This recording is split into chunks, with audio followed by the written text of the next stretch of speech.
매주 목요일 유익한 경제와 함께하고 있습니다. 유신익 이코노미스트 모셨습니다. 어서 오세요. 반갑습니다. 네, 반갑습니다. 박사님, 우리 시장에 말 그대로 칼바람이 좀 불고 있습니다. 지난 8월이었죠. 블랙 먼데이 정말 무서웠던 하루를 보냈었는데 지금 그 수준까지 돌아갔고요. 지수를 보시면요. 코스피 지수가 2,400대 초반, 코스닥 같은 경우에는 어제 700선을 내주면서 오늘도 사실 뚜렷한 반등이 나오지는 못하고 있습니다. 미국 증시랑 비교를 하면 더욱더 답답해질 수밖에 없는데 우리 시장은 왜 이렇게까지 못 가는 걸까요? 그러니까 사실 안 좋은 것들이 항상 너무나 많이 반영이 되고 좋은 것이 있으면 또 너무나 과하게 반영되고 그런데 올해 작년부터 지속적으로 안 좋은 것들을 모두 다 풀리 반영을 하는 그런 상황인 것 같습니다. 그러니까 환율, 주식시장의 주가, 기업들의 밸류에이션 이런 것들을 통칭해서 생각해 보면 이제 트럼프 행정부가 이제 곧 이제 내년 1월이면은 조만간 출범할 예정에 있고 그러면은 관세 부과가 중국한테 매겨지고 그래서 한국도 관세 부과를 맞을 텐데 여기에다가 중국 경기까지 힘들어지면 우리는 더 악영향을 받을 것이다라는 가장 최악의 시나리오로 모든 것을 몰고 가고 있다. 그래서 우리가 분명히 대응해야 되고 조만간에 성장 산업인 반도체나 이런 부분에서 기존의 보조금 정책이나 이런 것들이 되돌려지거나 아니면은 수정 보완이 될 가능성은 충분히 있습니다. 하지만 지금은 모든 것들을 아주 쉽게 말씀드리면은 안 좋아질 수 있는 영양 가능성이 아직은 50% 정도씩 각각 존재하는데 그거를 모두 다 100%로 상정을 하고 시장에 다 반영을 시키고 있는 너무나 과한 좀 우려와 쏠림이 있는 상태다 이렇게 보여집니다. 오늘 또 옵션 만기일이지 않습니까? 지금 최근에 외국인의 수급 동향을 보면요. 연일 매도세가 나오고 있습니다. 현 선물 시장에서 좀 외국인이 계속해서 팔고 있는 양상인데 어떤 것들이 좀 고질적으로 해결이 돼야 외국인의 수급이 다시 돌아올 수 있을까요, 박사님? 사실 환율이죠. 환율이 너무 오르고 있어요. 지금 위안화 환율과 우리 원화 환율이 사실 동조화 추세를 보이면서 오를 때는 상당히 가파르게 오르고 우리 원달러는 더 빠르게 오르는 그런 경향성들이 있습니다. 그래서 22년도에 미국이 한창 금리 인상의 고점, 기준금리가 어디까지 올라갈지 몰라요 라는 불안감 때문에 사실 이제 위안화 환율도 7.4 위안, 달러당 7.4 위안 정도까지 급등한 적이 있었고 우리나라도 원달러가 1,450원대 가까이까지 급등한 적이 있었습니다. 근데 지금 다 비슷하게 상승 추세를 유지하고 있는 상태예요. 그런데 이거는 우리나라의 체력 저하와 우리의 관세 그리고 우리가 받을 악영향을 하나씩 나이브하게 그냥 중국이 안 좋으니까 안 좋고 그리고 한국도 안 좋으니까 안 좋겠지. 나이브하게 이제 생각을 펼치지 마시고요. 잘 생각해 보시면 중국은 사실 빠져나갈 구멍이 없습니다. 분명히 일부 이제 반도체도 마찬가지 일부 산업들은 대부분 성장 산업으로 보이는 부분들을 60% 관세를 맞을 겁니다. 하지만 한국은 그보다 시차가 늦고 60%가 아닌 일반적인 범용적 관세로 10%를 맞을 가능성이 있습니다. 그러면 예전에 트럼프 대통령의 일선 때도 사실은 중국이 먼저 관세를 맞으면서 차후에 우리도 관세를 맞이했지만 그 시기 동안에 중국의 미국 수출이 줄어들면서 우리나라가 수출 경합이었던 산업들이 오히려 대미 수출 비중이 늘어난 적이 있었어요.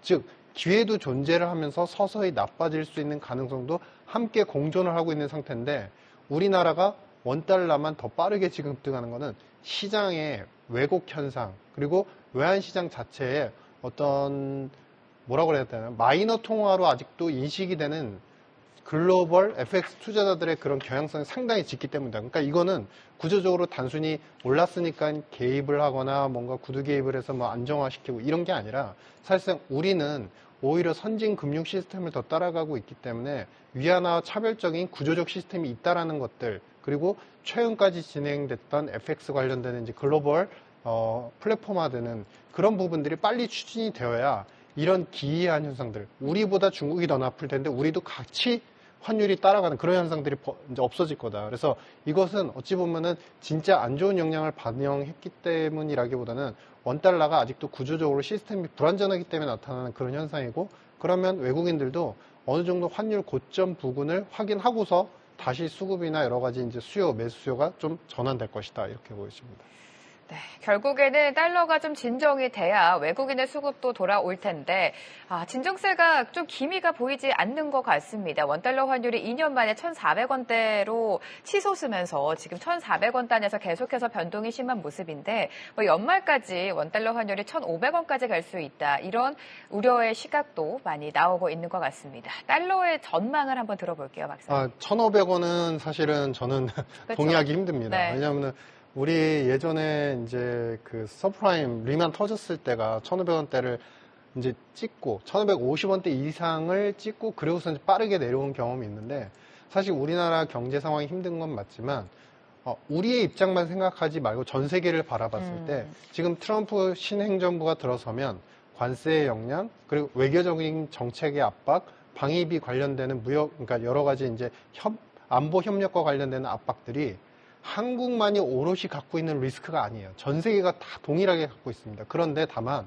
지금 중요한 거는 뭐냐면 여기서의 대응이 중요한 것이고 그러면 대응이 뭐냐? 아주 총칙적으로 그냥 제일 탑 대응은 뭐냐면 얼마나 우리가 예전 1선 때 트럼프 이제 행정부 1선 때에 그때 아베 총리가 굉장히 적극적인 투자와 약속을 하면서 외교적인 그 행보를 보였던 그런 기억을 해보시면 우리도 만약에 친외교적인 행보나 투자를 어느 정도 미국에 대해서 약속을 함으로써 어드밴티지인 거 우리가 어느 정도 기회와 베네핏을 좀 얻게 된다면 사실상 지금의 환율은 말도 안 되게 너무나 약세인, 그러니까 원화가 너무나 싼 구간일 수도 있다. 그러니까 앞으로의 대응은 나오지도 않는데 모든 걸 최악으로 상정해서 환율이 지금 올라가는 거는 앞서 말씀드린 것처럼 모든 나쁜 요소를 다 갖다 붙이기 때문이고 그러면 환율도 사실 어제 이제 CPI도 나왔고 미국의 물가도 나왔지만 아직은 미국의 금리 인하 기조가 그렇게 크게 훼손되지가 않고 있습니다. 유지가 되고 있습니다. 네. 그렇기 때문에 환율은 지금도 이미 오버슈팅이다. 다만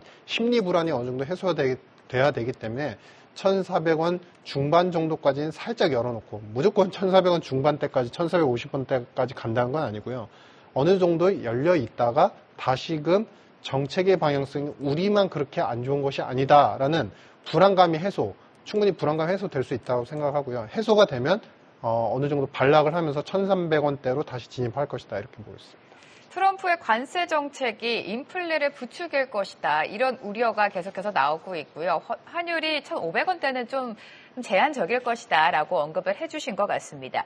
자, 이런 가운데 미국의 10월 CPI가 발표가 됐습니다. 시장 예상대로 흘러갔고요. 둔화세를 멈추고 7개월 만에 반등을 했고 그리고 또 공화당이 상하원을 말 그대로 장악을 했습니다. 이렇게 되면 트럼프 관세 폭탄이 좀 기정사실화가 더 되지 않을까. 트럼프의 관세 폭탄 이런 정책들이 조금 더 탄력받지 않을까. 이런 시나리오도 우리가 생각을 해봐야 될 것 같아요. 네. 네. 내년도 1월에 이제 신행정부가 이제 꾸려지게 되면 관세를 바로 부과할 겁니다. 그 관세가 일선 때 같은 경우는 관세 발효하는 데 있어서 한 1년 반 정도 어떤 법안, 슈퍼 301조 무역관세법 어떤 법안으로 해서 어느 국가한테 어떻게 매길까요? 그걸 1년 반 정도 생각했기 때문에 고민을 했기 때문에 상당히 시간이 걸렸어요. 근데 이번에는 그렇게 시간이 안 걸릴 겁니다. 왜냐하면 법적 근거가 다 이미 해본 거라서 그냥 그리고 레드웨이브 어차피 상하원 모두 다 공화당이 거의 다 장악하는 상황이기 때문에 그렇기 때문에 법안의 통과나 실행, 절차 발표 뭐 이런 것들도 굉장히 빠르게 진행이 될 겁니다. 그런데